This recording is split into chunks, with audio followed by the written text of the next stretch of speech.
baby gorgeous. Welcome to Bravo and Blaze, where we're going to get lit off all the latest going on in the Bravo TV world. This is a safe and uncensored space to discuss our love for everything pop culture and 420 related. So grab your can of goodies and let's get lit.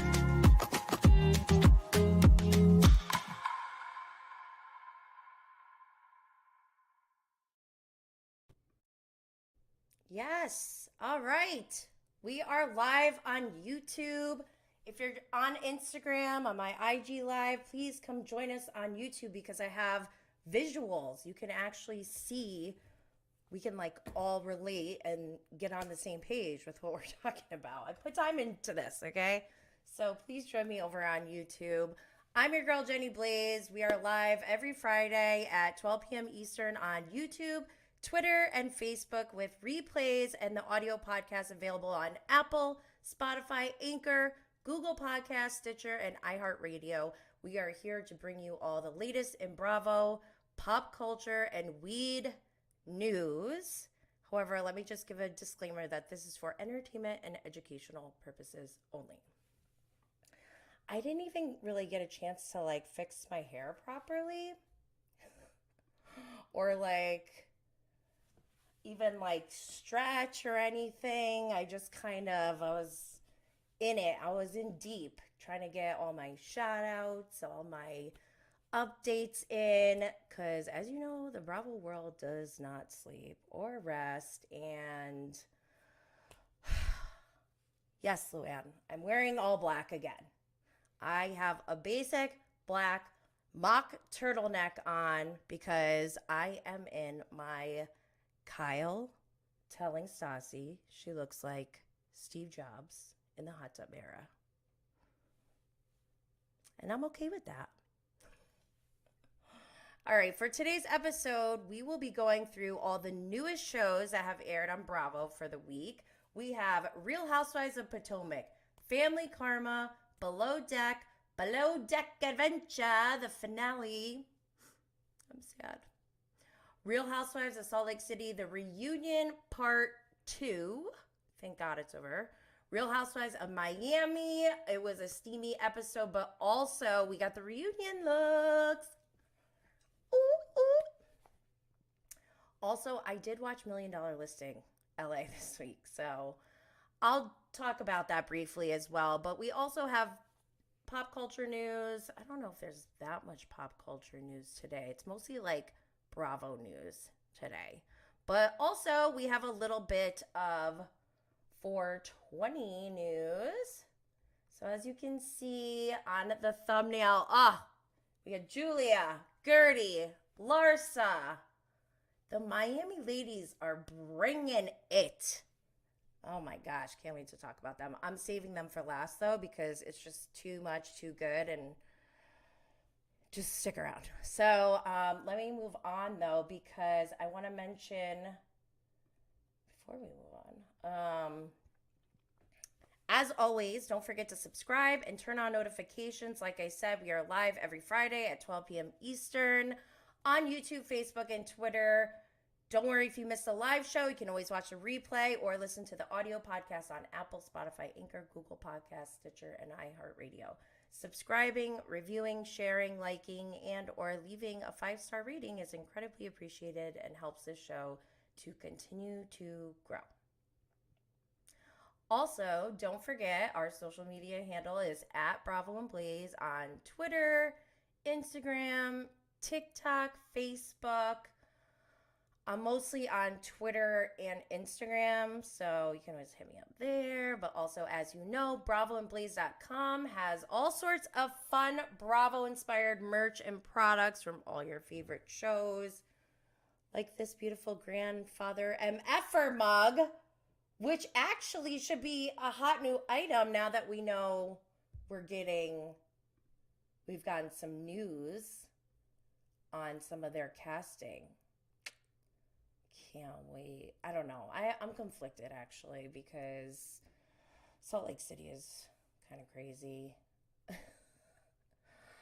But anyways, let's move on. I have another slide. Oh, also, if you're a Canna mom like myself, meaning I'm a medical marijuana patient. Maybe you're not a medical marijuana patient. Maybe you use it recreationally, or maybe you do believe in the medicinal benefits of cannabis, and maybe you don't use it yourself, but you support others. You support other women, unlike Bethany. Just kidding. But if that sounds like you, and maybe if you're an entrepreneur, you're trying to break the stigma of cannabis consumption and want to thrive outside of the corporate world, making money for yourself, please make sure you check out my other podcast, Cannabis Mom Boss, where I share stories of my life as a mom, cannabis advocate, and entrepreneur, but also lessons I've learned along the way about self-care, personal development, entrepreneurship, business, investments, and just life in general. The mission of Cannabis Mom Boss is to empower others to safely, responsibly, and confidently come out of the green closet, quote-unquote green closet, to modernize the perception of today's cannabis consumers, as well as provide the resources and tools you need to achieve results. I am a results-driven person. If you are new here, real quick on my background, I am a former corporate IT consultant running and scaling an 8-figure business to a 9-figure business. It's a lot of numbers. Strategy, management, and technical consulting are my areas of expertise, but instead of doing that for top global consulting firms and Fortune 500 businesses, I am helping Canna moms to create their own unique career path by creating an online business that is both passion-filled and purpose-driven. Cannabis Mom Boss is live on Thursdays at 1 p.m. Eastern here on the same YouTube channel, which is also available for replay if you missed the live stream. If you're a podcast listener, you are in luck because Cannabis Mom Boss is also available on Apple, Spotify, Google Podcasts, and iHeartRadio. Yesterday's show, I gave 3 ways that you can get back on track with your 2023 goals, given, we have a full month behind us now. We're in February, which, by the way, how creepy is it that today is February 3rd, 2023. So just like side note behind the scenes, when I'm doing these episodes, I just use the date in full format so that I can easily search for things. And it's just a way for me to organize. And so I wrote out 0203 2023, and it like freaked me out. I'm not even like one of those people who's like really into numerology. Oh my gosh. But I don't know. Things like that freak me out. If it was like 6/6/2000 or 6/6, oh my God, that's going to be a freaky day. Anyways, fine. But yeah, now that we're in February, we have a whole month to reflect, reassess, and readjust our goals that we set out so that we can get back on track. Because I don't know about you, but my biggest regret in life is not trying to do the things that I want to do. That's just how I am. That's who I be. But also, if you are looking to make some moves as a side hustle, career change, or any kind of personal transformation, check out the Cannabis Mom Boss Manifestation Framework. This crash course gives you a glimpse into all the tools and strategies I've taken from my formal education, professional experience, and personal successes that have proven to give results. I don't want to get into all this stuff that I wrote on here, like blah, blah, blah, whatever. Next thing that I wanted to talk about, though, is that I have pre-enrollment open for my Top 100 Charting Podcast Academy. This is where I will give you all the behind the scenes on literally what I do for Bravo and Blaze, and how just in less than 4 months, we were able to reach number 8 on the Top 100 Indie TV Reviews charts with 1 episode per week. So make sure you go enroll now before the discounted pricing is over. But this will, I had no experience in podcasting before I started Bravo and Blaze. And I know that I have all these tools and experience now that I can teach others. So go check that out. Link is in the show notes. I want to give... Oh my gosh, I need a sip first. Before we get into it. I want to give a shout out.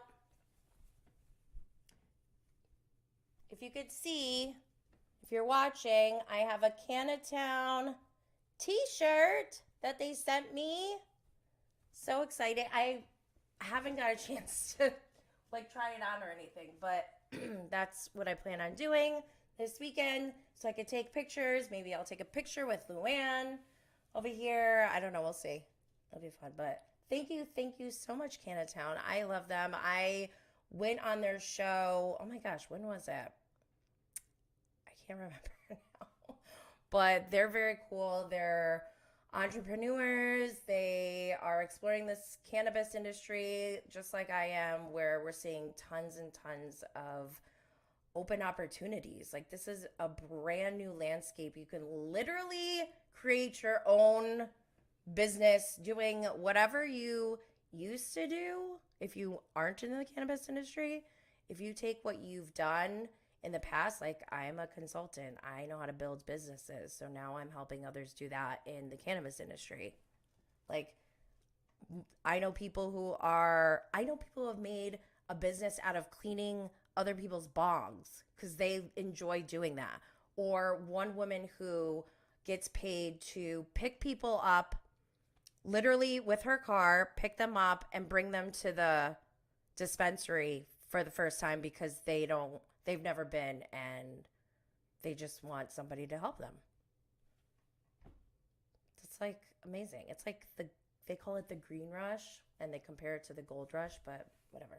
Anyway, speaking of weed, I'm going to move on to our 420 news of the day. Okay, so boo, Hong Kong. Sorry, I hope I don't get in trouble. Who am I going to get in trouble by? Anyways, they are banning and criminalizing CBD, which actually was a thriving industry in Hong Kong just, within the last 2 years. So they're saying, and this is according to CNN Business, CBD was criminalized in the city and declared a dangerous drug on the same level as heroin and fentanyl? What? That's insane. My brother used to live in Hong Kong, so I went on a 2-week trip to go visit him, and I went to Japan years back. When was that? That was a while ago. And international travel is something I love, but with having all these babies, I haven't really had a chance to go travel internationally or anything. But in protest, I don't think I want to go to countries that don't allow, or that criminalize or believe that cannabis is a dangerous drug. It's crazy to me. But I want to manifest long term, not right this second, because I don't have enough capacity, but I'm manifesting someday to visit 420 friendly countries and do 420, maybe like a 420 tour series. Wouldn't that be fun? Manifesting, throwing that out there. Okay, I'm going to move on to pop culture news. So alongside Bravo, I also love to watch anything that's I love comedies. Comedies are my favorite. Rom-coms, love it. Even sci-fi rom-coms I like sometimes.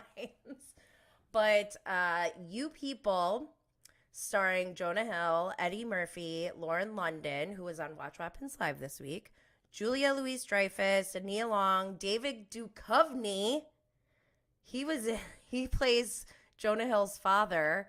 And it's written by Jonah Hill and Kenya Barris. So Kenya Barris is also the director who, starred in Black AF, which was on Netflix, and the co-star was Rashida Jones. That show was unbelievable. Black AF, I love that show. So good. I've been waiting since that ended for another season. So I didn't have that much time, but I quickly Googled it, and I didn't see anything for a second season, but I need that show back. That show was so good. And this movie I highly recommend it. As somebody who is biracial, my mother is a Korean immigrant. My father is Caucasian, the other kind of Asian. And being someone who's biracial growing up, there are all these like nuances being biracial that not a lot of people understand. And especially being like 40 years old, when I was growing up, it was like pretty taboo still to have parents from two different races. And people used to ask, like, when I was with my dad, they'd be like, "Oh, where's your parents?" And my dad's like, "I'm right here." So that was it. I mean, it's just a different experience, but I really loved this movie because we get to address these really important conversations that need to be had. And at the same time, it was just so funny. Obviously, Jonah Hill's hilarious, but then also made me cry in like a lot of parts. And I loved the romance part between Jonah Hill and Lauren London, who I never knew before I watched You People, and I'm like obsessed with her now. I think she is like one of the most gorgeous people I've ever seen in my entire life. I just love her. She's gorgeous. Anyways, I mean, that's not why I love her, because she's gorgeous and I love her, who she is. She's a really great actress, and I loved her on Watch What Happens Live. Okay, I'm going to move on. Go watch You People on Netflix. Okay, I also watched this documentary about Steve Aoki. It's called I'll Sleep When I'm Dead, again on Netflix. And I was so shocked. So Steve Aoki, if you don't know, he's like a big like DJ who does like club and dance music, I guess. And I didn't know this. He like throws cake on people in his concerts or whatever. I don't know. Obviously, I don't go. But his career has been really impressive. He holds records for like DJing the most shows in the world, and like is constantly moving. And they show his background. His father, this is crazy, is the founder of Benihana. Do you know how much money I've spent on Benihana when I worked out in Chicago? We used to go there for lunch all the time. But I guess he also was like some big time daredevil and like almost died a few times from being a daredevil, but like never stopped. He just always had this like go energy. And then on top of it, being Japanese and Asian, having this like this I don't know how to describe it, but like this feeling of having to impress your parents is so important in Asian culture. And I think that's what drove Steve Aoki. And honestly, like watching what he did it's so impressive, but it's also like, as somebody who's like likes health and wellness, and I believe like your personal health is the most important thing that you can have, like that's your biggest asset. He doesn't take care of himself at all. And it's almost like, I want to be like, dude, just chill out. And also another fun fact that I didn't know about him, his sister is, I don't know if it's Devon or Devon Aoki, but she's a model and an actress who was in Fast and the Furious. Wild. If you're interested, you can go check that out on Netflix. The Playboy Murders, directed and produced by Holly Madison, who used to be one of Hugh Hefner's former girlfriends and star on The Girls Next Door back in the 90s. If you are around the same age as me and you remember what Playboy was like, everything that's coming out about Playboy now that it has passed away, all these people have come out. We've learned about Bill Cosby.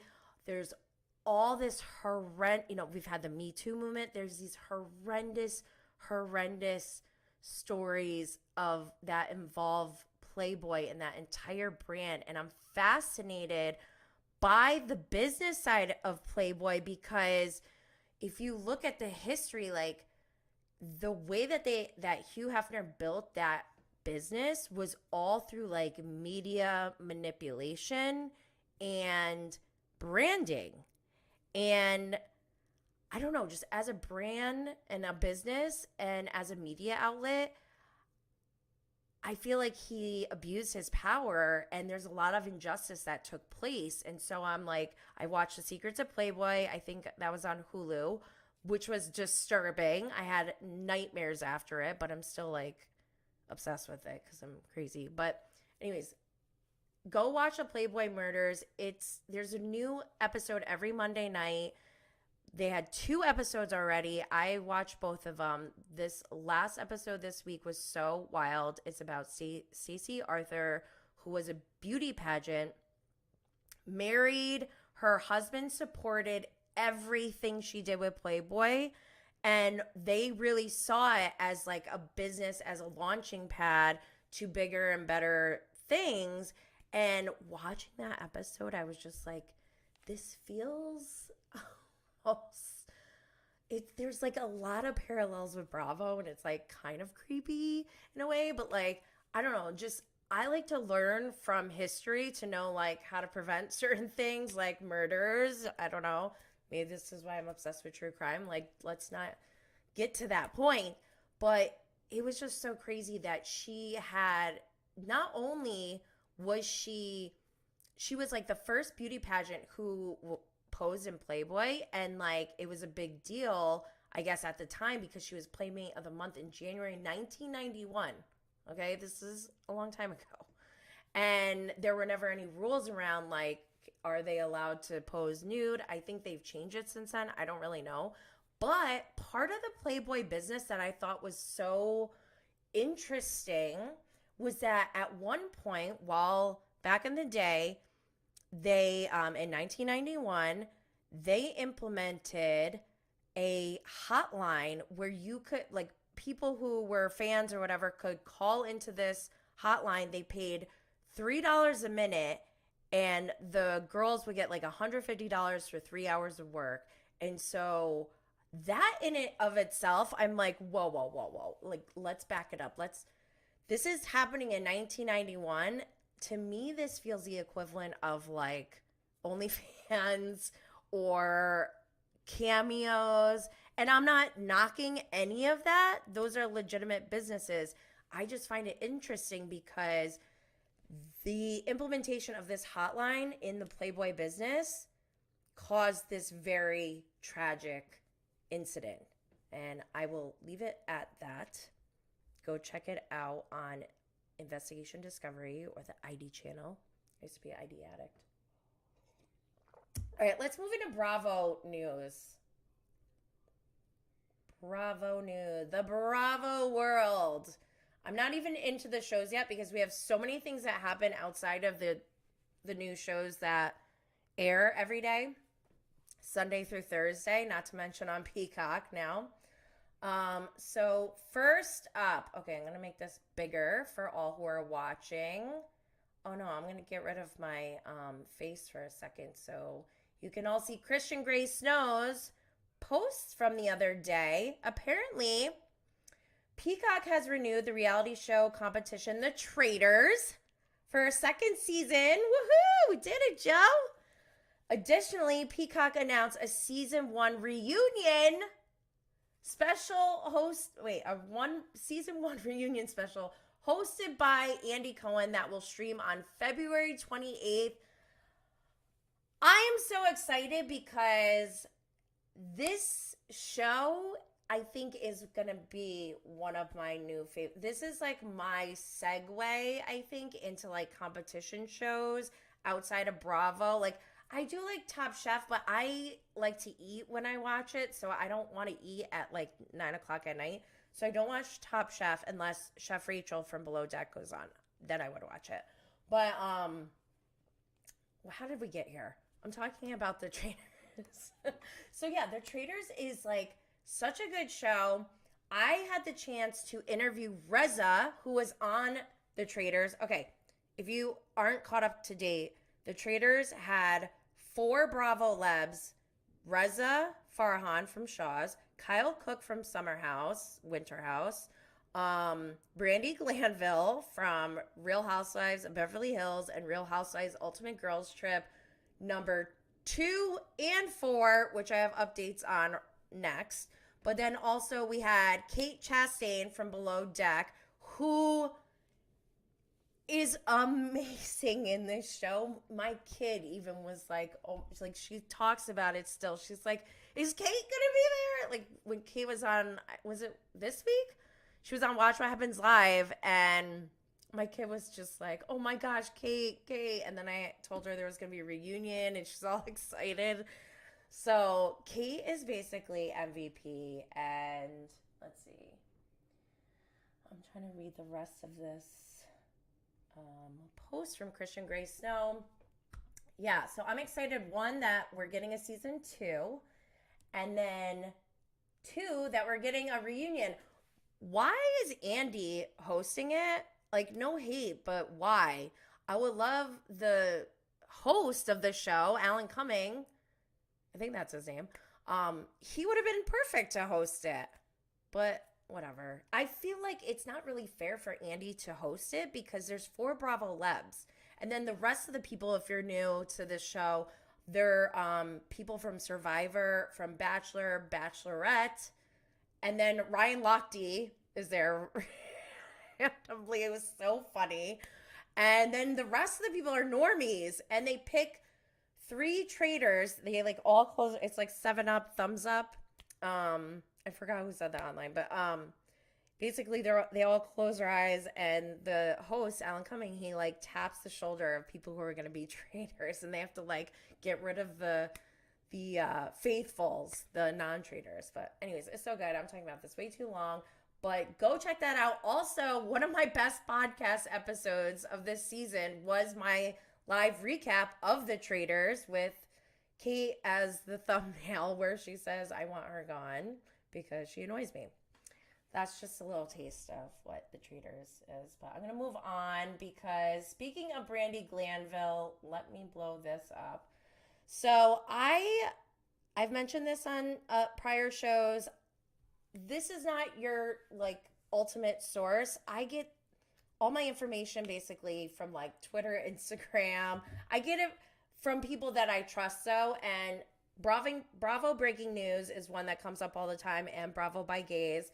But I copied what they put here because allegedly rumored Brandi was sent home and Caroline Manzo left Morocco early after an intense altercation filming Real Housewives Ultimate Girls Trip 4.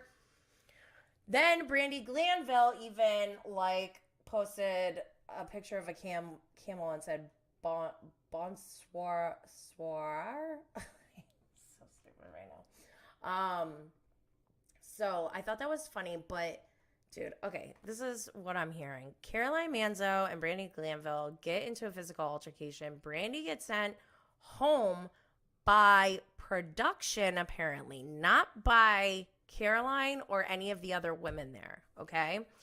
And then there's rumors that she was kissing Caroline, and I guess Caroline didn't want that, and at one point, Brandi may have followed Caroline into a room and like locked the door or something, and I think that's when like production had to step in, or don't take my word for it. This is just like kind of what I'm hearing. And then I guess because like Caroline was so upset about the outcome that she decided to leave on her own. I don't know. I just want to give a shout out to it's at RHO The World on IG, because they put together the most hilarious video where they pasted Caroline and Brandi from reunions, like with a backdrop of a private jet, and them sitting together, like saying F you and my family, blah, blah. It's just so funny. I'm going to put a link in the show notes so that you can go check it out. I want to spread the love with this community and how funny y'all are. You guys crack me up. But one thing I thought was kind of crazy and out of left field, I start seeing posts about Kelly Dodd. Did I get... Let me see. Did I get a picture of this? No. So Kelly Dodd, I guess, apparently started commenting, like jumping on the situation against Brandi and like, excuse me, saying like she's a bad mother and all this. And I was like, whoa, where's this coming from? So I started looking into it. And apparently Kelly was supposed to go on Brandi's podcast before Ultimate Girls Trip was filming. And then last minute, Brandi said she can't, or she had to cancel because her son was in the hospital. And Kelly is claiming that that was a lie and that Brandi did that to, like, appease Bravo or whatever, because Bravo didn't want to be associated with Kelly. And Brandi was about to go on the Ultimate Girls Trip. So I don't know, Kelly's just, like, throwing out these allegations, I guess. And Brandi, like, I guess responded, was like, no, that's not true. My son really was in the hospital, and, like, that's all there is to it. But then this happens with Caroline, and then Kelly jumps on top of it. I don't know if Brandi responded, but I was just like, wow. Was not expecting that. Okay, I'm going to move on. The next thing from Bravo Breaking News and Queens of Bravo, we have Bravo has lost interest in RHONY Legacy as contract talks stall over money. I did hear that there may be some truth to this, but then there may not be. And then Andy Cohen, obviously, posted, and I saw this on Queens of Bravo, on Twitter. He said, don't believe everything you read. So I don't know what to believe. To be honest, I feel like I kind of lost interest, and I don't need Legacy. I got Luann right here with me all the time. So I don't really care. Also, when they announced RHONY Legacy, I was not excited. I was like, oh God, this makes me nervous because it feels very similar to Sex in the City. Like I don't even know what the new one's called. Like, As Fast as You Can, or what is it called? I don't know. But I feel like, and that's when I lost interest. I didn't even know that came out. And then when I heard everyone was watching, I was like, what? I don't want to watch this. Like, I want to remember it the way it was. I don't want to try to make fetch happen, if you know what I mean. Anyways, moving on. I have some news from Dubai, a la BravoByGays, who is always reporting on everything so quick. I'm sure you're following him already, but Nina Ali from Real Housewives of Dubai announced his departure, and she even posted about it. She said, it was an honor to be a part of the debut season of the Real Housewives of Dubai and to help Bravo TV bring this beloved franchise to the city I call home. I'm grateful to the network, Andy Cohen, and the team at Truly Original for welcoming me into this extended family and for embracing the diversity of riches? Is that what it is? Of riches Dubai has to offer. Okay, interesting choice of word. Okay. 2023 has already brought many exciting opportunities my way, including an emerging new business. Ooh, I'd like to hear about that. New home. Love to see that. And new adventures. Ugh, this makes me sad. So for now, I'll be moving my attention away from the show to allow myself the space to focus on new challenges. I wish my fellow housewives all the best moving forward. I'll be cheering you on. That makes me kind of sad. I really loved Nina. I mean, I still love her. And I want to hear about her fruitcake business. I'm mad about it. Well, hopefully, maybe I can get her on the show someday. I did give her a Bravo and Blaze lighter at BravoCon, and she said she doesn't participate. She's not a hater, though, and that she'll keep the lighter for her candles. Shoot, I wish I put a picture of us together in here. Yes, I'm cheesy like that. It's part of my brand. Sorry. It's who I am. Okay, other news from Everything Housewives on Instagram. I saw that the Real Housewives of Nairobi, is coming out. New franchise and new international franchise. I guess this is going to be on Showmax Kenya. I don't know how to watch that, but go see Everything Housewives account because they have the cast photo. They tagged all the new ladies, so you can go follow them, and they even posted the promo. Exciting. Gah. Okay, moving on. Oh, Real Housewives of New Jersey. Okay. Things are already, I'm scared, okay? New Jersey is, I think, in my opinion, that's my opinion. New Jersey is the second most toxic Housewives franchise behind Real Housewives of Beverly Hills. And I'm not saying anything negative towards any of the Housewives. I think I love them all.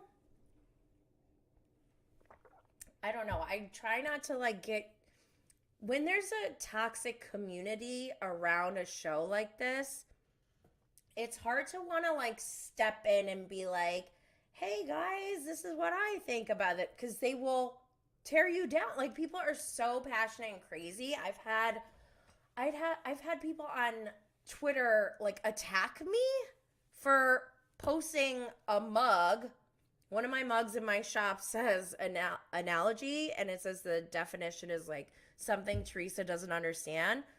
I love Teresa. I have a signed picture of Teresa and a picture with her. Love her to pieces. She's so sweet. But I thought that was funny. I still think it's funny. And this person attacked me and then blocked me. Which to me is more of a reflection on them, but still, calm down. Take us on next. But news that I heard, Gia was hired at an immigration law firm. That's really cool to hear. I would love to see that journey for her on the show. And I've seen Melissa on things, but I haven't really been, I don't know what's going on. I feel like she's working kind of she's putting herself out there, but I don't know why really. And the season 13 premieres next week, so maybe that's why. It's premiering on the 7th. Wait, what day is that? So today is the 3rd, 4th. Okay, Tuesdays. It's gonna be on Tuesdays. Oh, that's good because Below Deck Adventure is done, but oh boy, Tuesdays are gonna be intense. And also, they released the first 7 minutes of the premiere episode. You can go watch that on Bravo TV or Bravo TV Insider. Another thing that was released this week by Bravo was the trailer for the SWV and Xscape show. I think they're following them on tour. I don't know much about it. Obviously, Candy is in Xscape.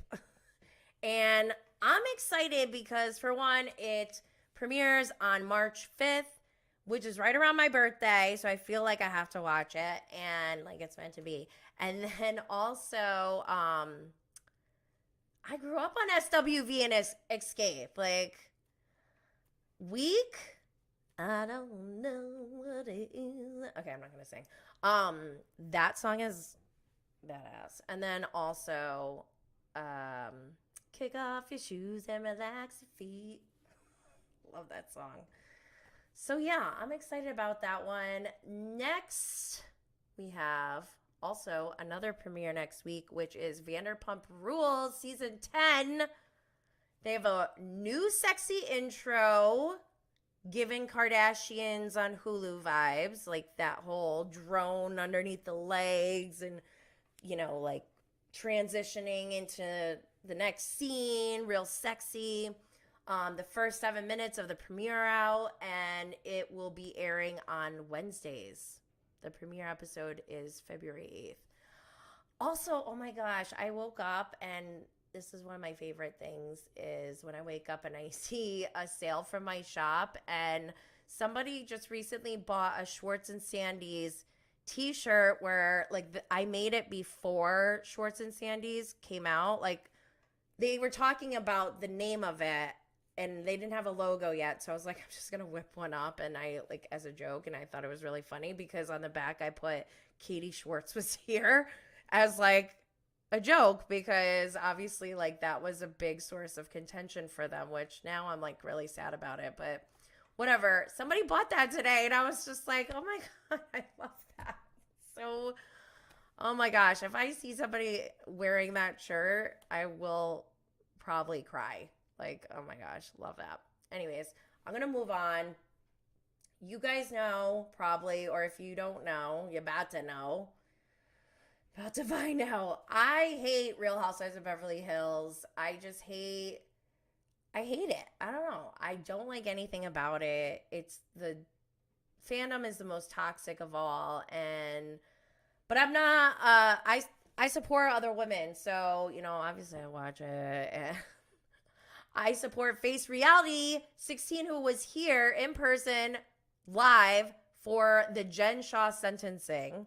We did a episode together. I should put the link in the show notes for that. But she posted, this is reposts from, I don't know what this is, but it says, in my inbox from USAO Los Angeles presser at 11 a.m. What? The Justice Department will make an announcement this morning regarding a criminal case against a former member of California's legal community. Okay. Girardi, I'm expecting. I can report that federal prosecutor's press conference today is about Tom Girardi, the disbarred plaintiff's lawyer, former king of megatorts, and estranged husband of RHOBH star Erica Jade. Oh my God. That last part, the estranged husband, that just slapped. That really made the tweet. But yeah, I don't follow any of that. So if you do and you're interested, you can go check out Face Reality 16. But I guess there's more moves happening on with that case. And I don't know if that's going to impact Erica on the show or anything like that. We'll see. It does. Okay, so I did have other things that are kind of like sad, and I didn't want to talk about it, but I feel like I kind of should just mention it.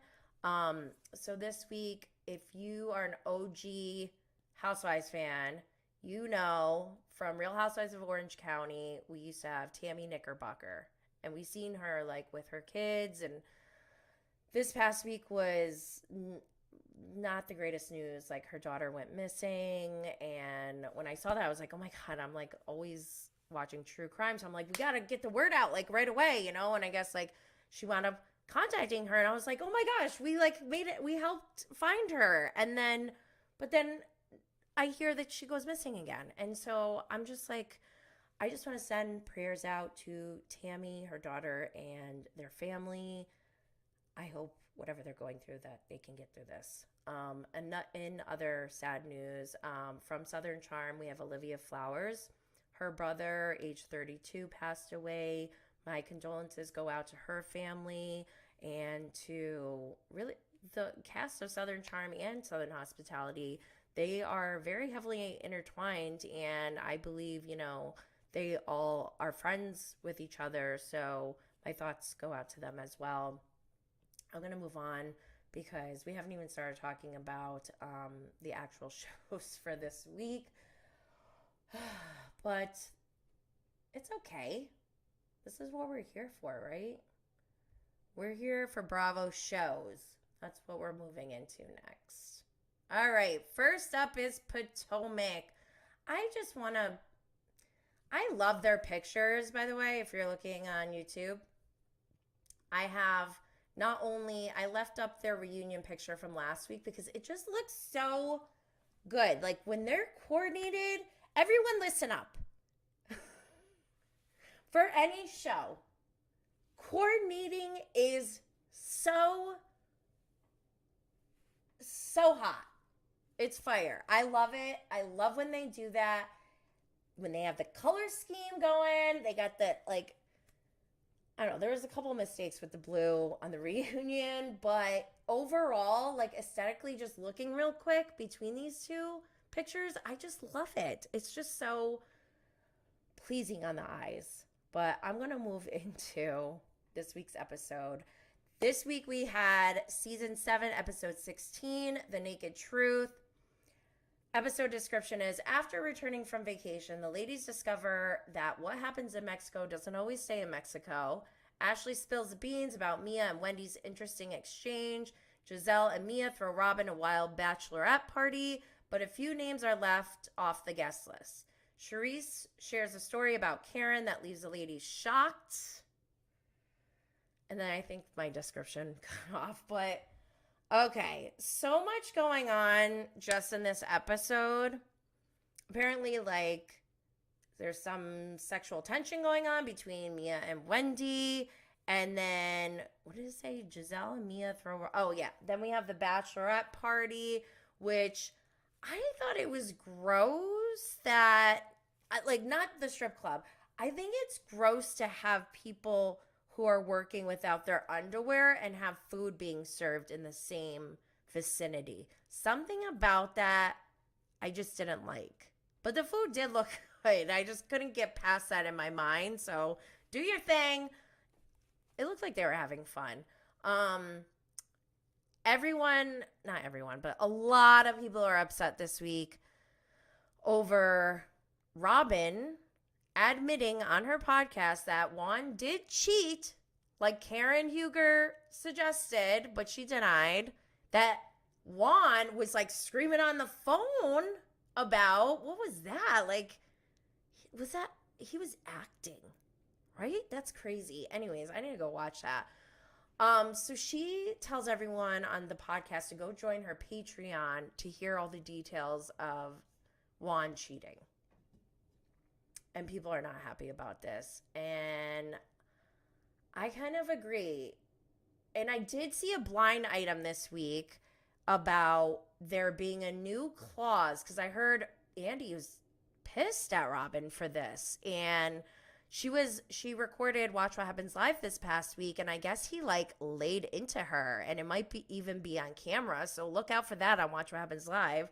But because of Robin and because of Heather's bad Mormon and black eye antics, I heard a blind item that said that the Housewives may not be able to profit off of certain businesses from the show or something. I don't know how they're going to do that, but I'm super interested to see what they come up with. And I would love to hear Bethany's take on it. And I would like to read the contract myself, because I would like to see, okay, what are they saying you can and can't do?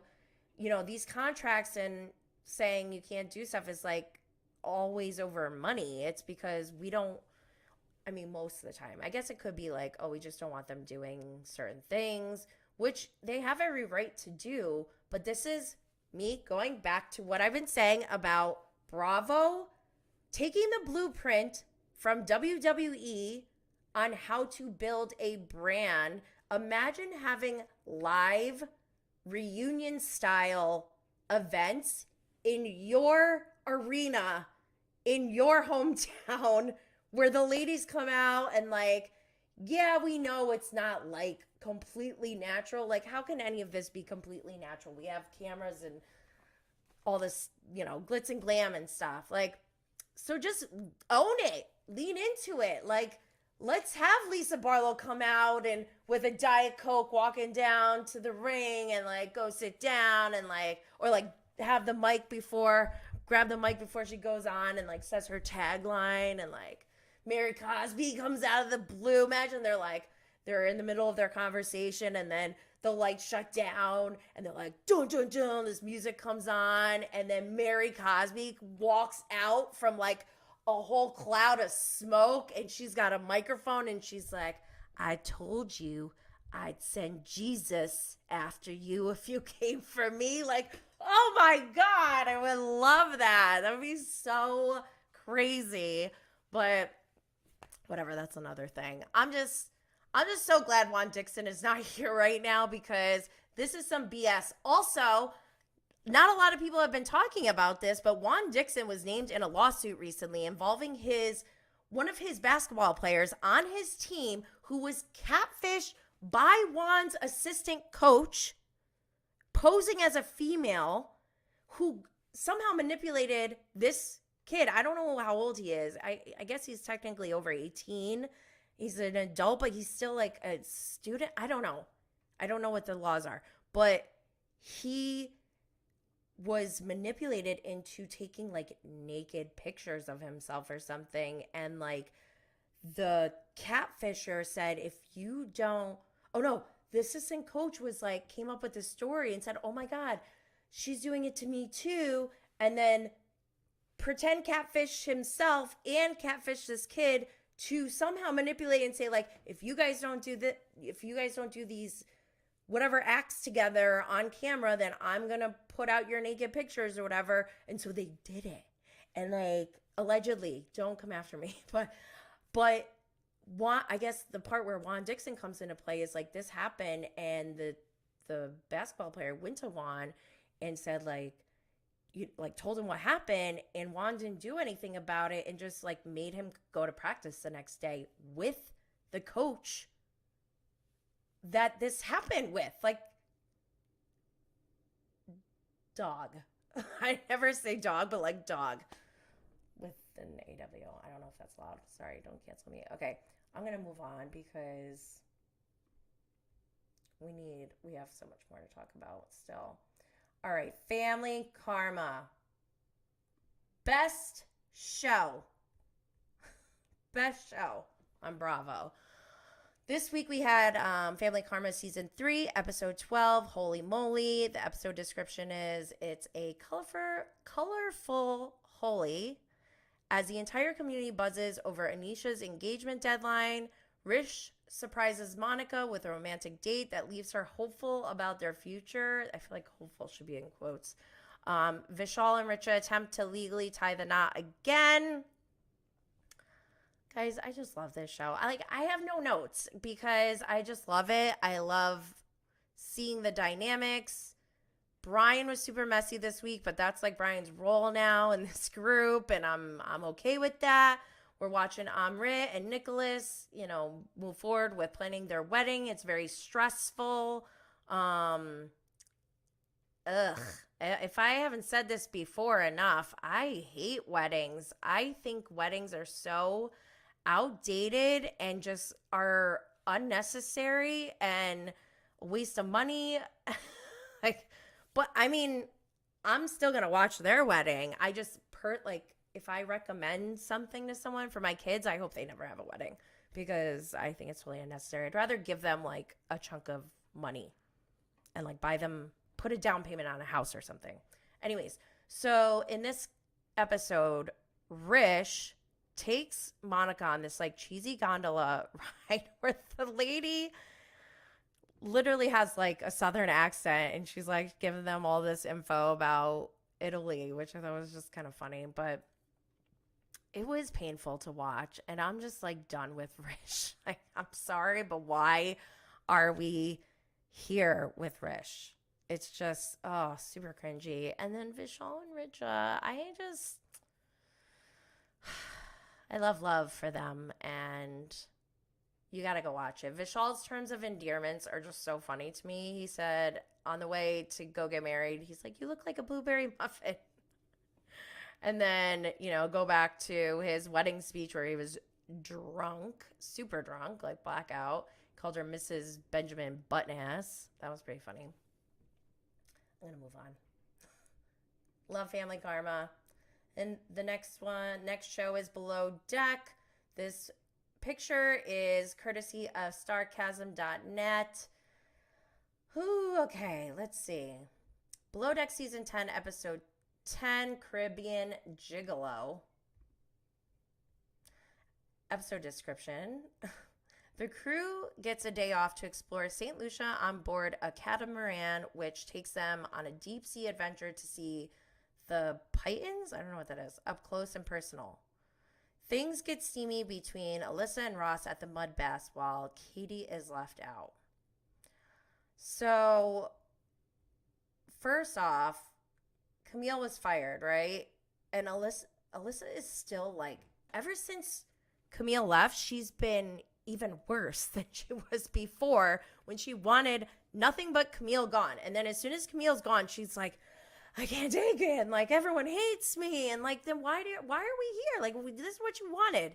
So it's just crazy to me. But I do love that we get a new male Stu, Tyler. And he looks like I would want to hire him. He seems like he's on top of his stuff. So that's good for the team. And then also we're watching Ross and Katie's relationship. I guess they hooked up. Ugh, I was like really disappointed and grossed out. Like, ugh, Katie, why are you even talking to this guy? He's 38, by the way. WTF? What? He acts like he's 18 and I just can't, I'm not into him. And then Alyssa is openly flirting with him and doesn't seem to care. And through this whole Camille and Alyssa battle, like a lot of people were team Alyssa. I don't think you always have to pick a team, but like I kind of was team Camille in that situation with her. And I still kind of am because Alyssa is mean. Like she might do her job, but she's still mean. And Camille is lazy and doesn't really do her job that well, but she's still like fun and entertaining. My kid refers to her as the girl who wanted to call Elon Musk from when she was drunk that one night. Like I thought that was funny. So I just don't understand. And like to see Alyssa do that, like that, I know like girl code is not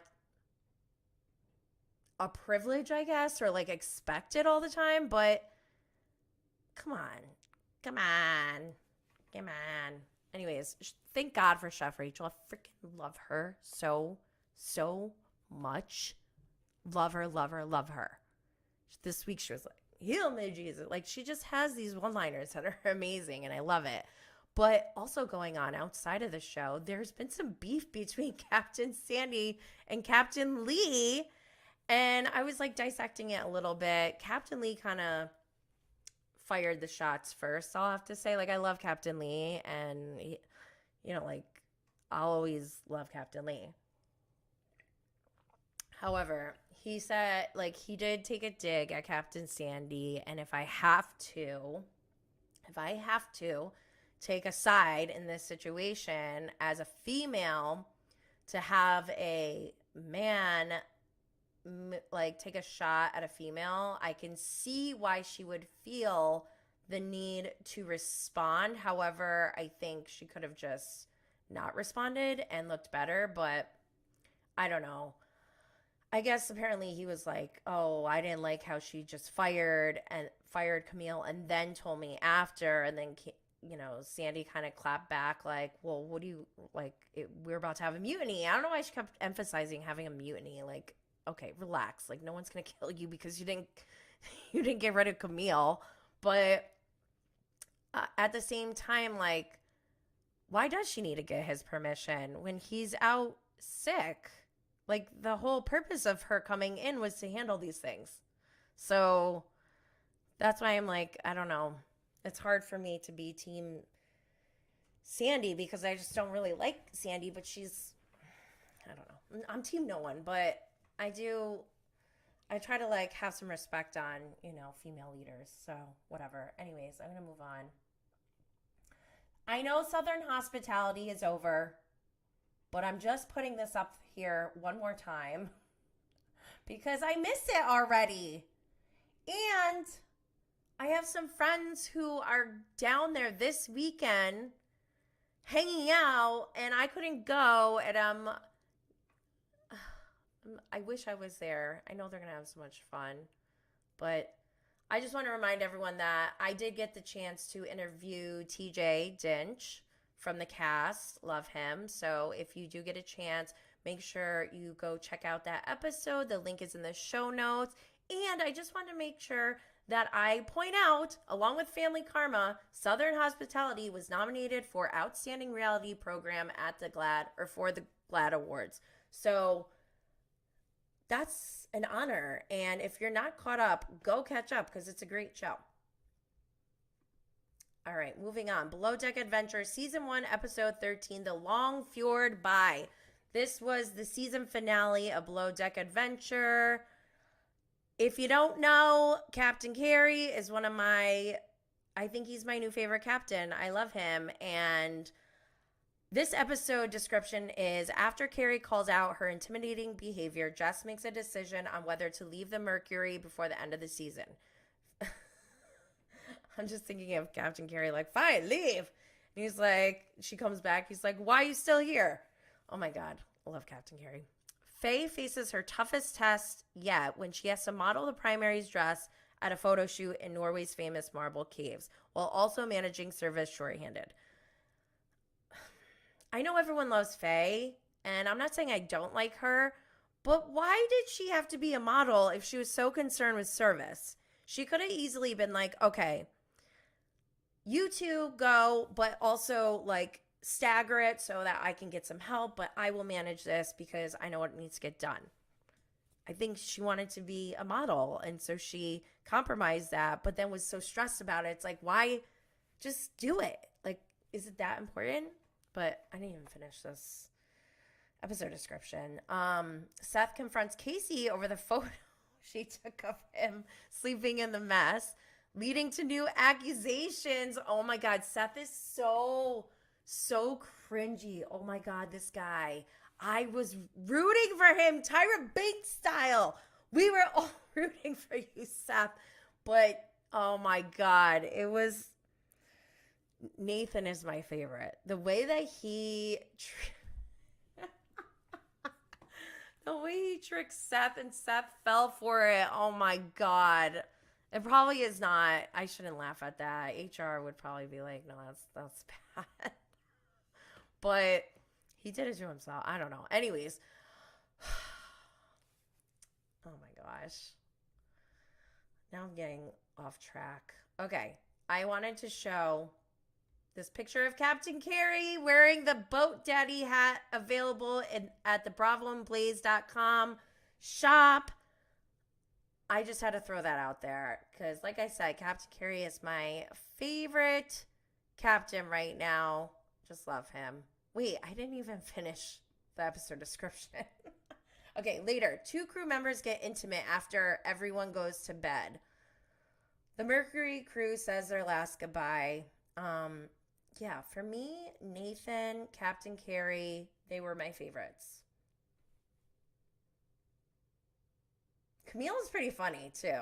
Oh, and one thing I want to say, Camille and Ben, I think may have had the healthiest boatmans we've ever seen on Below Deck. So I kind of hope they're still together, but I don't think they are. All right, I'm going to move on to Real Housewives of Salt Lake City, Season 3, Episode 16, Reunion Part 2. In the description we have, in Part 2, the conversation around Heather's enigmatic, oh my God, why can't I read? Black eye continues. Enigmatic? Lisa Barlow, Meredith Marks, and Whitney Rose's husbands take a seat on the couch to share their perspectives on the ladies' drama. The women open up about Jen's guilty plea. I mean, I'm just glad this is over. I'm glad it was only 2 parts. I'm glad we can move on. We're already like moving on to the next thing. We're talking about the next season. Mary Cosby is alleged to be returning. Like I said, I would love her to come out and be like, I told you I would send Jesus after you or something. Oh my God, that'd be awesome. But as you may know, if you're new here, I am California sober, which means I consume cannabis, but I do not drink alcohol. And as much as I love Baby Gorgeous and the Barlows, I have not tried these Blue Jay Seltzers yet, but I did want to show everyone else because these are exclusive samples. We have a Blue Jay Mexican Mule. I bet you that one's good. I always loved a mule. A Blue Jay Margarita. And a Blue Jay Paloma. Oh, trying to center this on the camera. So, yeah, you can go check out their IG handle is at Blue Jay Seltzer. And their launch is happening at the end of this month, end of February, early March. Maybe on my birthday. Ooh. But Jen Shaw will probably be in jail by then. One thing I saw this week on Instagram, which, because I love John Barlow, I should drop the link to our episode where we talked about cryptocurrency. But if you remember in the reunion, Angie H, I shouldn't even say her name, the elf on the shelf's the Elf on the Shelf husband's wife was claiming that security was called on John Barlow at a Utah Jazz game. Well, apparently the people who were there with them have claimed that is false. They retold their version of the story, which aligned with John's and Lisa's. So once again, we have Elf on the Shelf husband and his wife lying. And speaking of liars, I can't stand Bad Heather. It's like enough already. She pulls a stunt with her Bad Mormon book, saying like, oh, you'll find out about the black eye in there, getting people to buy the book, and then turns out it's not in there. And she says, oh, I don't remember. And then she tries to turn into a victim, like, oh, I was ashamed and I feel like I deserve it. And like, you don't deserve a black eye, Heather, but you know what? You need to like tell the truth. I did a lot of this with my shoulders. Uh-oh, I think my thing is coming out now. Okay, so I'm going to move on. Allegedly, they're starting filming in the next couple weeks, so this should be interesting. Looking forward to it. I'm going to leave Miami for last and do $1 Million Listing Los Angeles first because Miami is just so good. So for $1 Million Listing, we have season 14, episode 8. Sparks fly as a lingering co-list brings Flag face to face with his ex for the first months. Altman may run LA, but he's still got plenty to prove down in the OC. It's bring your daughter to work day as Tracy puts Juliet to work. I love this show. I like to binge it because the transactions of each unit or house real estate unit it takes place over multiple episodes. But one big thing I want to take out of this episode is Tracy Tudor is a mom boss if I've ever seen one. I love that she's got her 16-year-old. Number one, her 16-year-old is driving her around so she can do work on her phone. Yes, please. Number two, she's got her kid working now. And her kid seems like she has such a good head on her shoulders. She's like, I don't really know what I want to do, but I know that real estate is a good skill. And, you know, that's a starting point. And she took some chances. She went up and she talked to a stranger, knocked on their door. Like, this girl is going to be super successful. I just know it. I'm super happy for them. Love that. Okay. Moving on to Miami. Dun, dun, dun, dun, Miami. Ooh, ooh, ooh. Miami, Miami. Come feel the rush. Okay, episode description. Wait, Real Housewives of Miami. Season 5, episode 12, apology not accepted. Alexia, Nicole, Gertie, and Marisol's quadruple date heats up when Anthony and Todd exchange words. Okay, so Alexia and Todd are a couple. Obviously, they're married. And we have Nicole and Anthony, who, are they married yet? I don't think they're married. They're engaged. People have been saying Alexia is like the Miami version of Teresa, and I definitely saw it. I've been seeing it now. Excuse me. And I don't know, like when I see the Teresa behavior, when Teresa is Teresa, I laugh. So seeing Alexia be like Teresa or have those Teresa mannerisms, whatever that vibe, I laugh. And like people are mad at Alexia, but like, I don't know. I take it as like you're not being rational. And for that, I'm not mad at you. I'm like sad for you kind of way. But like, I don't think I don't know. This situation, I'll tell you how I feel. Okay, so for Nicole, I have been suspicious of Nicole. And people are like angry at me for being suspicious of her. I was suspicious of her since last season, okay? Something about her has been rubbing me the wrong way. And I couldn't, like, I still can't even really pinpoint it exactly. And I've even explored the jealousy factor. I'm like, am I just jealous? Maybe I'm jealous because she is a doctor. She's hot. She's got everything she wants. But something about her husband's wealth and like the way they flaunt it, and like they are condescending sometimes. Like something doesn't feel right. And then somebody else pointed out to me that she changes her accent sometimes. And like my mother has a Korean accent.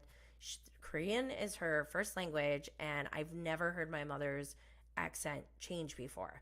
So, and then in this episode, she was talking about, you know, Spanish as a second language, but then she kind of said like, oh no, his Spanish is better than mine, even though it's a second language. And it sounds like Spanish is not her first language. I don't know. Like, I just have questions. After what we've been through with Jen Shah and Erica Jane, you better trust and believe I'm gonna be questioning people's wealth if it doesn't add up. And maybe, I'm not saying that it's impossible for Nicole and Anthony to have the wealth that they're flaunting on TV, but it just seems weird to me because there's some things that keep coming up that I'm like, this feels like a red flag. And so, I don't know. I've already been suspicious of her, but then I thought the black Amex card thing was like tacky that she did that. And I'm not mad at her for being tacky. Like, maybe that's part of her brand. It's, to be honest, it's not beneath myself to be tacky in the name of making a point. So I'm not going to hate on her for that.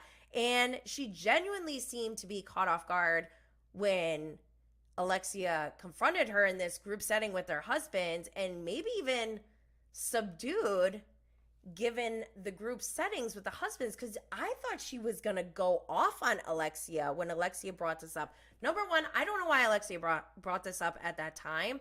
I think if it was still bothering her that much, she should have pulled Nicole aside beforehand, because that was super uncomfortable, like in front of everyone.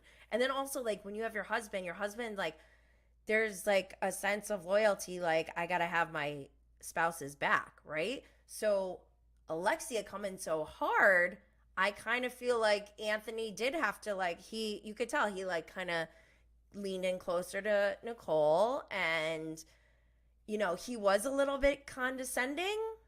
However, when he said like, oh, okay, we'll send him flowers, like, in my mind, literally, I felt this. I was like, oh, okay, like, we can move on now. But for whatever reason, the flowers triggered Alexia even more.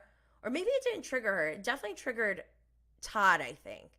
And I have to say, like, people, like, upset about Todd. They think Todd's mean or whatever. And, like, I have to say, I kind of like Todd.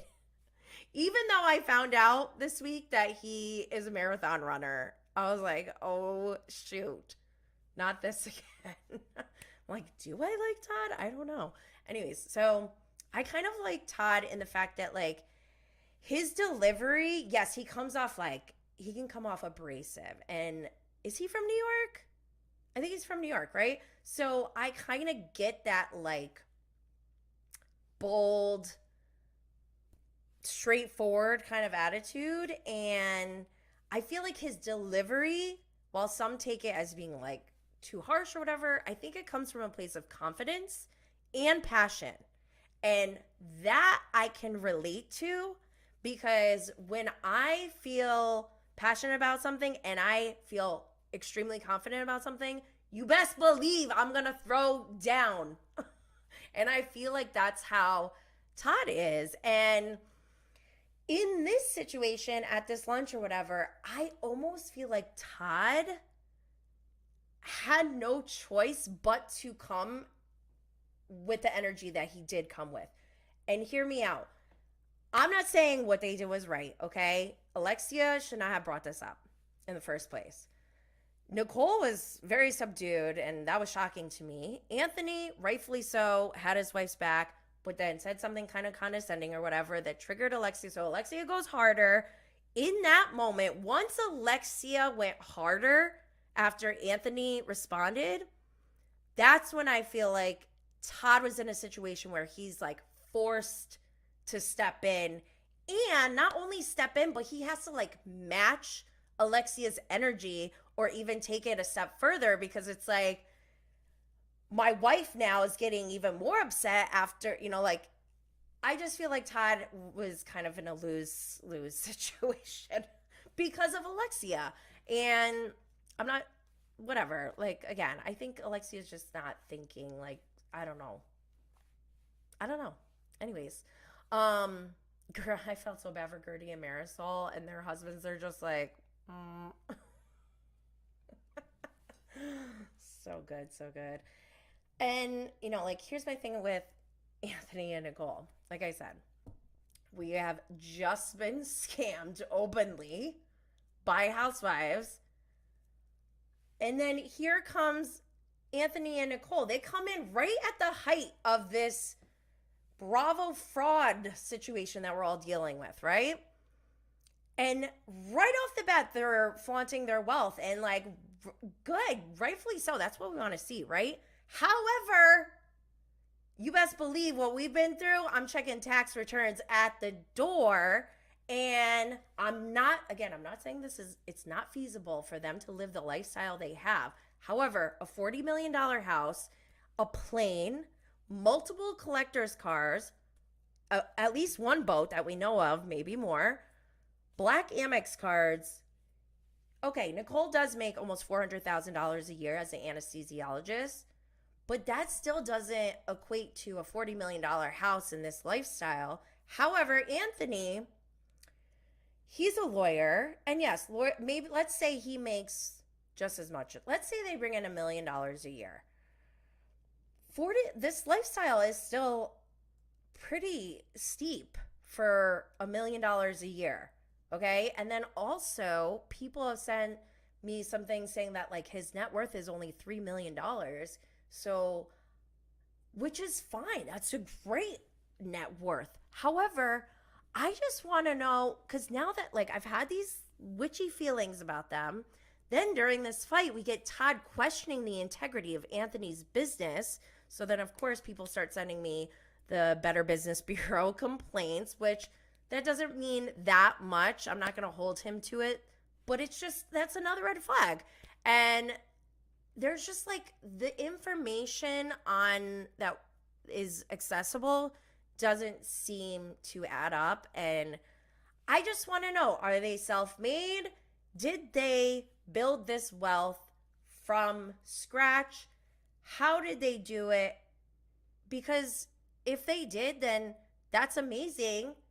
And they should teach us all. Don't we all want a $40 million house? I don't know if I want a $40 million house, but it's not about the house. It's just like, I don't know. It feels almost like the audacity. Like, you better be able to back it up if you're coming in like this. So, I don't know. Don't hate me because I'm questioning, okay? I just want to know, how do they manage their money, I guess? Oh, okay. Next thing. Oh, wait. Summary of Miami right now. Kiki needs to be full-time. I'm done playing these games. I've said it so many times, and nobody's listening. Kiki needs to be full-time. She is always hilarious. Everything she says, her energy is great.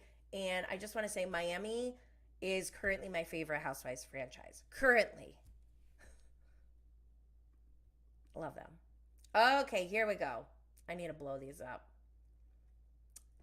We got the reunion looks yesterday, and I have to say, like, I was already taken away with the Potomac reunion looks because I love the blue. I love a theme. I love coordination. But then when these Miami reunion pictures came out, I actually it was breathtaking. It took my breath away. And I just love the set, this like vault, the money, the gold, everything. Just love, love, love it. And so on this first slide, if you're watching, if you're listening, I'll try to describe it the best I can. But I have my top 3 looks. And let me preface this by saying I think all these women are beautiful. I'm not judging their bodies or body shaming anyone. This is not what this is about. I'm like literally looking at their fashion and just rating their entire look, how they styled it, how they accessorize, all of it. Okay. And so my top three, I have Girardi in this upcycled chain dress. And of course, like the way that it is, it looks like she's completely naked underneath, but I'm assuming she's wearing like, you know, flesh colored, like a bra or something, because there's no nipples. You can't see. Trust me. I think we all try to look, but I just love this look. This is my number one look for sure. Marisol looks so good. This is such a weird pose. She has her hand by her chin. And I don't know who is like directing these women for their pictures, because later on you'll see Alexia has this chin thing going on too. And it reminds me of like your old school pictures when they'd be like, okay, now put your hand on your other hand and lean to the side. Or like they would have that other second image of just your face like floating. I gotta find some of those to show some of the youngsters what it used to be like back in the day. But I just don't like this pose, but she looks gorgeous. I love everything. The dress, she looks like very like sweet. I don't know. She just looks very delicate and precious. I don't know. She looks gorgeous. And then Larsa. It was Larsa. I love this look. Obviously, we love the transparent look right now. I think the neckline, the cross neckline, cross halter neckline, is that what you call it? I think that looks great with like, it has this like sweetheart shape. What is it called? That's also part of the neckline. I just love the color. I love it. I think she looks great. Her hair looks great. She's killing it. She's Larsa Pippen, okay? She makes $40,000 from like 1 foot picture. Okay, next I have Nicole, who, again, I don't hate Nicole. I'm not a fan, I guess. I don't know. I want to like her.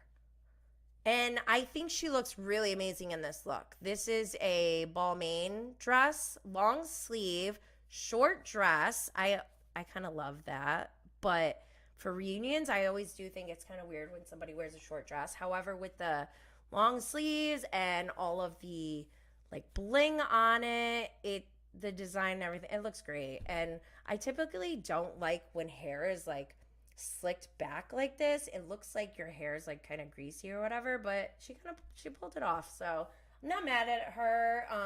We also have Julia. So Julia, I put her in like my second category of like best looks because I think she took the most risk. I think that she is giving I Dream of Jeannie vibes, but in the best way. And is this look perfect? I'm not sure, but I really love it. I think she looks great. I think it's great for her. Especially, it kind of goes along with her storyline of like being an older woman who's going back into the modeling business. So I'm down for it. Go Julia. Okay, and then we have Lisa and Alexia. I love Lisa's look. I showed my kid and she was like so disturbed by this dress. She was like, no. And I was like, what? She looks amazing. I love the gloves. She has like these black sheer gloves that go with this black sequin dress that is, you know, see-through on the legs down, and it's got this train. My kid was most disturbed by like the shape of her body. I think it's the way she's posing in this, like, and the camera angle, it does look kind of weird. I feel like when we see it in action and her moving, I think it's gonna look way better. But I always love Lisa. Like, I think she looks great. Alexia, this is what I was talking about with the chin thing. Like, why are we doing that? I feel like it's just weird. But this dress silhouette is kind of cool. Like, it's got cutouts and it's got a high neckline that's all like, you know, blinged out. But then it's like white on the top and then black on the bottom. And I almost feel like if she just stuck with white on the top and the bottom, or black on the top and the bottom, it would have been better.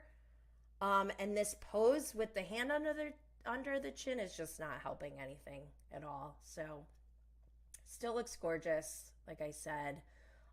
Okay, and then these two looks, the last two looks, I just put them together last because, wait, did it? Yeah, because they're friends of. So it's Adriana and Kiki. Like I said, Kiki is, I just freaking love her. Kiki also looks amazing all the time in anything. So I think she looks stunning. The color of this dress, it actually, she's the only one who's really wearing color, but it still like looks very cohesive, and I still love her. And then Adriana has this like interesting pattern and then like feathers around her arms, and she's giving like Jessica Rabbit type of vibes, and she looks great. But why do we have the feathers? Like, I don't know about the feathers. And I don't hate a feather, just I don't know if I love the feather here. I feel like it's unnecessary. So another thing I want to show, okay, this is funny.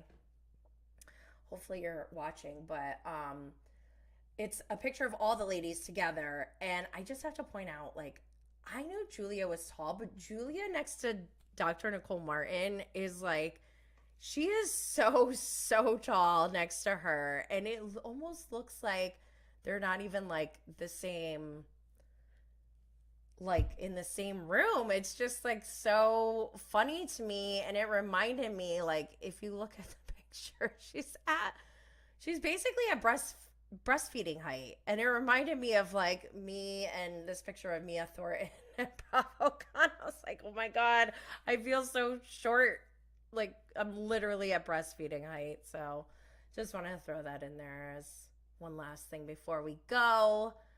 Again, here's the podcast schedule. We got Cannabis Mom Boss live every Thursday at 1 p.m. Eastern. We have Bravo and Blaze every Friday, 12 p.m. Eastern. Oh, that was like 41 slides, guys. Can you believe that? That's a lot that goes on in just 1 week, right? So if you're on Instagram, thank you for joining me. Thank you for everyone who joined in the live chat on YouTube. We got people on Facebook and Twitter. And again, the replay is available on Apple, Spotify, Anchor, Google Podcasts, Stitcher, and iHeartRadio. And again, subscribing, reviewing, sharing, liking, and or leaving a 5-star rating is incredibly appreciated and helps this show to continue to grow. Make sure you're subscribed and turn on notifications so you can be updated when we go live. That's it for today, y'all. Stay lit.